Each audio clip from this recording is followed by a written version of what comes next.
मैं कह रहा हूँ कोई भी व्यक्ति जो पश्चिमी उत्तर प्रदेश का कोई भी मतलब है, अगर इस मुद्दे का विरोध करता है तो मैं ये कहूंगा या तो उसकी शिक्षा में कमी है, उसकी बुद्धि में कमी है कोई। ऐसे तो भारत में अलग अलग राज्यों की मांग उठ रही है समय समय पर, लेकिन फिलहाल ये कोई मांग मुझे नहीं दिख रही है। ये तो केवल एक राजनीतिकरण मुद्दा है। अगर हम पश्चिम उत्तर प्रदेश को अगर हम दिल्ली में जो है अगर शामिल करें, हमारी सारी सुविधाओं की सेंट्रल काम है वो मिलेगा। पश्चिम उत्तर प्रदेश में बीजेपी के दो शीर्ष नेताओं में एक जैसे जुबानी जंग सी चली हुई है। एक पश्चिम उत्तर प्रदेश के अलग राज्य की बात करता है तो दूसरा उसका विरोध करता है। संजीव बालियान ने कहा है कि पश्चिम उत्तर प्रदेश को अलग राज्य घोषित किया जाए, जबकि भाजपा के ही पूर्व विधायक संगीत सोम का कहना है कि ये गलत कदम होगा। आइए जानते हैं, कुछ बुद्धिजीवी लोगों से बातचीत करते हैं जो चाय पी रहे से चाय की कुटिया पर हैं, उनसे पूछते हैं वो इस बारे में क्या कहते हैं। भाई साहब का नाम क्या है? मेरा नाम सुशांत राजपूत है। सुशांत जी, क्या कहना है इन दोनों नेताओं ने जो एक बात उठाई है, एक पक्ष है एक विपक्ष, क्या कहना है? मैं इस पे बात कहना चाहूंगा, उन्होंने कह दिया और हम डिबेट करने लगे। पहले ये तो मुद्दा तो बहुत गंभीर है। क्या संजीव बालियान और संगीत सोम डिसाइड करेंगे पश्चिम उत्तर प्रदेश का वाला किस चीज में किस चीज में? मुद्दा बहुत पुराना है। पहले मुद्दे जड़ों को समझिए, मुद्दा कहाँ से है। मुद्दा यह है कि स्टेट का 70-75% रेवेन्यू उत्तर प्रदेश का आदिकाल से पश्चिमी उत्तर प्रदेश से जाता रहा है। ठीक है, पिछले 50 सालों में किसी भी सरकार ने, वो किसी भी पार्टी की रही हो, एक स्टेप भी आज तक पश्चिम उत्तर प्रदेश के कल्याण के लिए नहीं उठाया गया। उत्तराखंड गया, टूटा, उससे पश्चिम उत्तर प्रदेश का कोई भला नहीं हुआ। और पश्चिम उत्तर प्रदेश का ना बनना, किसानों के साथ, स्पेशली पश्चिम उत्तर प्रदेश गन्ना किसान के लिए फेमस है। गन्ना किसानों का जितना शोषण पिछले 30 से 40 सालों में हो रहा है उतना कहीं और हो नहीं रहा। तो पश्चिमी उत्तर प्रदेश को तो ये बनना ही है हरित प्रदेश। लेकिन प्रश्न ये है कि क्या ये पश्चिमी उत्तर प्रदेश, पहली बात तो कब बनेगा, ये बहुत पहले बन जाना चाहिए था, ये बन के नहीं दे रहा पिछले 30 सालों से मुद्दा। ठीक है, और क्यों इसको राजनीतिक दल नहीं उठा रहे? अब मैं यहां ये कहना चाहता हूं कि संजीव बालियान ने इसको उठाया अपने नीति हित के लिए। पिछले 12 साल सत्ता में रहे हो, उनकी पार्टी रही, उनकी गवर्नमेंट रही, बीजेपी के अंदर हो। उससे पहले संजीव बालियान को क्यों नहीं? आज संजीव बालियान चुनाव हार के संसद का बना, उन्हें पश्चिम उत्तर प्रदेश याद आ गया उन्हें। समस्या यहां पर है। और संगीत सोम जी विरोध कर रहे हैं, क्यों कर रहे हैं, क्या कर रहे हैं, मेरी उनसे बात नहीं हुई है, मैंने विचार भी देखे नहीं है, तो मुझे भी समझना पड़ा।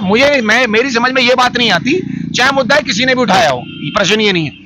इस मुद्दे का विरोध करने वाला अपने ही विकास का अवरोधक है। आप समर्थन करते हो या विरोध करते हो? मैं कह रहा हूं कोई भी व्यक्ति जो पश्चिमी उत्तर प्रदेश का कोई भी मतलब है, अगर इस मुद्दे का विरोध करता है तो मैं ये कहूंगा या तो उसकी शिक्षा में कमी है, उसकी बुद्धि में कमी है कोई, या उसकी समझ में कमी है, उसे राजनीति का, इतिहास का, किसी चीज का कोई ज्ञान ही नहीं है देश का। मैं सिर्फ इतना कहता हूं, मुद्दा बहुत संगीन है। इसको फिलहाल कोई किसी ने भी उठाया, चाहे संजीव बालियान ने अपने हार की खींच निकालने के लिए इसको उठाया, लेकिन वर्तमान में ये मुद्दा अगर उठा है तो बिल्कुल सही उठा है। और इसका ये खाली राजनीतिक मुद्दा बना के बॉक्स में बंद करने के लिए, उन्हें जिताने के लिए नहीं है। इसका पालन होना चाहिए और पश्चिम उत्तर में बनना चाहिए हर हाल में। बाबू जी, आपका क्या कहना है कि जिस तरह दोनों भाजपा के शीर्ष नेताओं ने इस मुद्दे को उठाया, आपका क्या कहना है? आप मेरा नाम रविंद्र बरवालिया है जी, और मैं एक सामाजिक संगठन से जुड़ा हूँ, किसानों से। देखिए, मैंने भी ये संजीव बालियान का जो बयान था वो भी मैंने पढ़ा, और जो विधायक रहे संगीत सोम, उनका मैंने बयान पढ़ा। अब प्रश्न है कि पश्चिम उत्तर प्रदेश के बंटवारे की मांग की जाए। संजीव बालियान किसी और तरीके से उठाते हैं। उससे पहले जैसे अभी भाई साहब ने बताया कि ये 10 साल मंत्री भी रहे, कोई जिक्र नहीं आया। अब चूंकि जो है ये चुनाव में हार गए हैं और फिर तरह तरह के मुद्दे में जनता क्या चाहती है तो वे लोग इस तरह उठाते हैं। संगीत सोम इसको दूसरे तरीके से पेश कर रहे हैं। अभी जैसे कि आके हमारा 70% आय जो जाती है वो वेस्टर्न यूपी में पश्चिम उत्तर प्रदेश से जाती है। मैं उधर पूरी क्षेत्र में सारे में घूमा, उधर सुल्तानपुर, अमेठी, रायबरेली, वहाँ कोई ऐसी जेल नहीं बची जहाँ जेल में हम आंदोलन में ना गए। वहाँ पे हमारे किसान आंदोलन हुए, जो बाबा महेंद्र सिंह टिकैत थे उनके साथ में हम जेल गए, तो वहाँ हमने देखा जिस तरह का वो है, तो वहाँ बहुत गरीबी और बहुत उस तरह का हमने वो देखा, समझिए। तो हमने महसूस करा कि भाई है इसका मतलब कमा तो हम रहे लेकिन सारा पैसा तो वहाँ जा रहा। तो संगीत सोम की जो बात है वो उन्होंने पेश दूसरे तरीके से करी है, लेकिन हम उसका समर्थन करते हैं। आपका अब समर्थन का क्या है? समर्थन उसकी दूसरी मांग का करते हैं, इसके बंटवारे का नहीं। इसके उसका जो गहन उस पर पक्ष क्या है, आप उस पर भी गंभीरता से करें। मेरा अपना सुझाव ये है कि हम दिल्ली में मिलें। दिल्ली हमारे नज़दीक है और दिल्ली हमारे जो है अगर हम रहेंगे तो हमारी जो हाई कोर्ट की मांग है, हमारी सुप्रीम कोर्ट की मांग है। अभी कचहरी में जाओ आप निकल नहीं सकते, तो हमारी मेट्रो हमारे द्वारा तक आ गई, समझिए, साधन हमारे हैं तो दिक्कत क्या है। अगर हम पश्चिम उत्तर प्रदेश को अगर हम दिल्ली में जो है अगर शामिल करें, हमारी सारी सुविधाओं की सेंट्रल काम है वो मिलेगा। तो मेरा विचार तो है हम इस हरित प्रदेश को छोड़ के जो विधायक संगीत सोम है, हालांकि देखो मैं उसका समर्थक नहीं हूँ, हालांकि मैं उसके खिलाफ वोटिंग करी है, लेकिन अगर कोई बात सही कही है उसकी सच्चाई में, उसकी बात में संगीत सोम की बहुत गहरी सच्चाई छुपी हुई है। हमें हरित प्रदेश नहीं, हम जो है राजधानी में मिले और हमें केंद्र में मिड दिल्ली में इस पश्चिम उत्तर प्रदेश को, जो सरकार की मंशा भी है, अभी पीछे भी आया था कि इसके टुकड़े करेंगे, तो हम दिल्ली में मिलने फायदा। जिस तरह दो लोगों की राय अलग अलग आपने सुनी है, एक एनसीआर में शामिल होने की बात करते हैं, इंद्रप्रस्थ में मतलब दिल्ली में शामिल किया जाए, एक अलग बात। आपका क्या कहना है, आप क्या करते हैं और अपना नाम बताइए। मेरा नाम कुलदीप है, मैं एक शिक्षक हूँ वैसे तो। जी।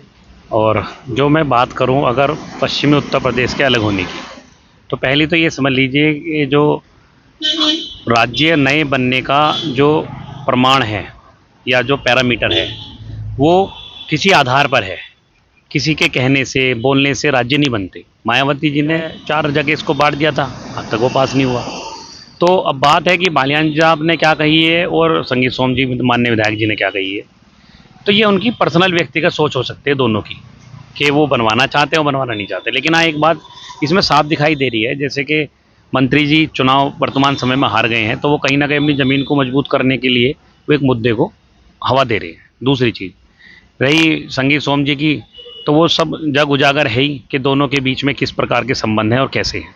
तो जो अगर आप हाँ कहोगे तो हम ना कहेंगे, ना कहेंगे तो हाँ करेंगे, तो ये इनके आपस का एक मुद्दा हो सकता है। लेकिन जो अगर हम बात करें कि राज्य को अगर हमें अलग करना चाहिए, तो क्या वाकई में ही राज्य के अंदर जिस भाग को अलग करने जा रहे हैं, क्या उसका प्रशासनिक जो क्षेत्र है वह प्रशासन के अधीन है या नहीं, क्या उसका जो क्षेत्रफल है वो बहुत बड़ा अधिक है या नहीं। तो इन आधारों पर कोई राज्य अलग होते हैं। अब जो बालियान साहब हैं और जो हमारे विधायक जी हैं, इनकी अपनी व्यक्तिगत सोच है। तो कायदे में अगर देखा जाए तो देखिए, जो राज्य है वो अलग होना चाहिए, क्योंकि उत्तर प्रदेश में 2000 के अंदर अब एक नया राज्य उत्तराखंड बना था और अब उसके बाद से एक लंबे समय से कोई राज्य नहीं बना।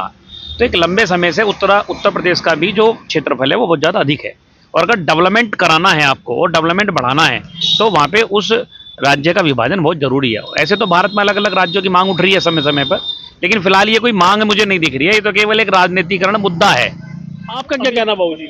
ये कि प्रदेश में जो है कुछ इस तरह का माहौल बन चुका कि यहाँ पे जो है, जैसे पहले भी मांग उठी थी ये कि प्रदेश के 3 हिस्से या 4 हिस्से होने चाहिए। अभी जो है इसके जो है नेसेसरी है इस चीज़ की कि यदि ये हमारा ये पश्चिम उत्तर प्रदेश अलग होता है तो इससे यहाँ पे विकास ज़्यादा होगा, और मेरे हिसाब से इसका जो है ये इन्हें कर देना चाहिए। ये राजनीतिकरण की वजह से जो ये मुद्दा उठाया जा रहा है, लेकिन इसे वास्तविकता में यहाँ पे जो है धरातल पे आना चाहिए मेरे हिसाब से। देखिए, जिस तरह से हमने यहाँ पे लोगों से बात की, बुद्धिजीवी को शिक्षक भी थे और उसमें राजनेता भी थे, किसान नेता भी थे, सबका अलग अलग कहना है। किसी का कहना है कि इसको एनसीआर में मिला दिया जाए मेरठ को, पश्चिम उत्तर प्रदेश। किसी का कहना है कि अलग राज्य बनेगा तो विकास भी होगा, उत्तराखंड बनने के बाद कोई इतना विकास नहीं हुआ, पूर्वी उत्तर प्रदेश में ही यहाँ का सारा पैसा जाता है। तो ये देखना होगा प्रशासन, शासन, ये सरकार इस पर क्या सोचती है। लेकिन अभी 2 नेताओं की जुबानी जंग में ये पश्चिम उत्तर प्रदेश का एक नया टॉपिक इस समय चर्चा का विषय बना हुआ है। शिव प्रकाश, मेरठ, न्यूज़ 24।